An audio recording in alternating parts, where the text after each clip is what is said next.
Эгер сиз кара зире майын колдоноюн деп жатсаңыз, анда төмөнкү биздин кеңештерди бир жолу угуп коюңуз. Сиз ар дайым ачкарын бир аш кашыктан балга аралаштырып ичип туруңуз.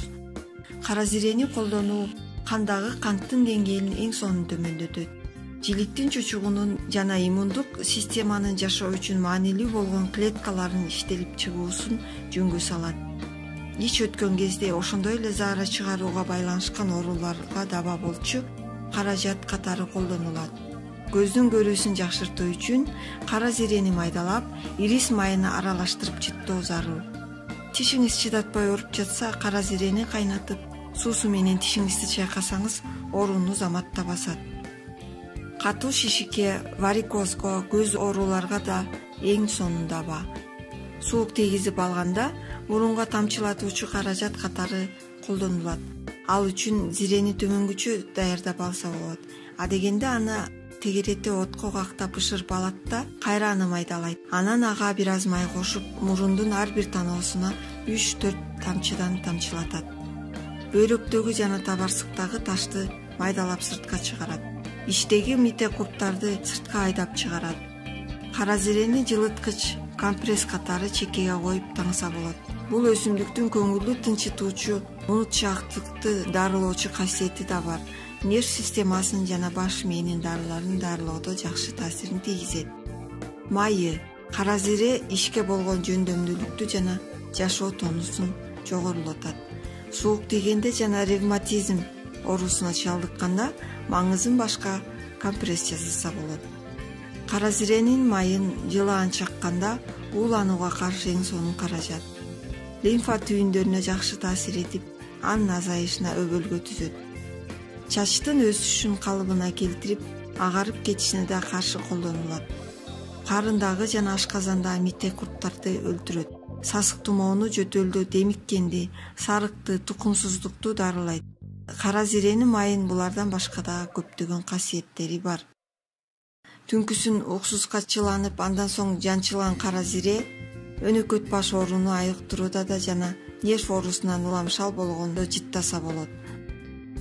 Рак оорусуна табылгыс дары. Кара зире рак шишигин дарылоодо жана алдын алууда идеалдуу өсүмдүк болуп эсептелинет. Рак оорусуна кабылгандар күн сайын таң ата электе ачкарын кара зиренин бир орточо башынын ширесин ичип турушу зарыл. Бир айга созулушу керек. Дал ушул ыкма менен рак оорусун дарылоого болот. Тамагынан ооругандар күн сайын кара зиренин майын балга аралаштырып ичип туруш керек. Жөтөлгө каршы дарылоо. Суук түшөп баштаганда бул мезгилде жөтөлдөн көйгөйүңүз бар болсо, ингаляцияда сууга 10 тамчы кара зиренин майынан тамчылатып, күнүнө 3 маал ооз мурдуңузду буулаңыз. 3-4 күндө жакшы жыйынтык байкайсыз.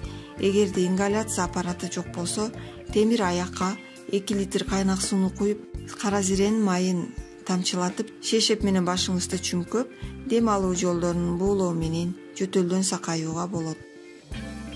Косметологияда ар кандай тери ооруларында кара зиренин майын үзгүлтүксүз колдонуу менен жакшы жыйынтыкка жетесиз.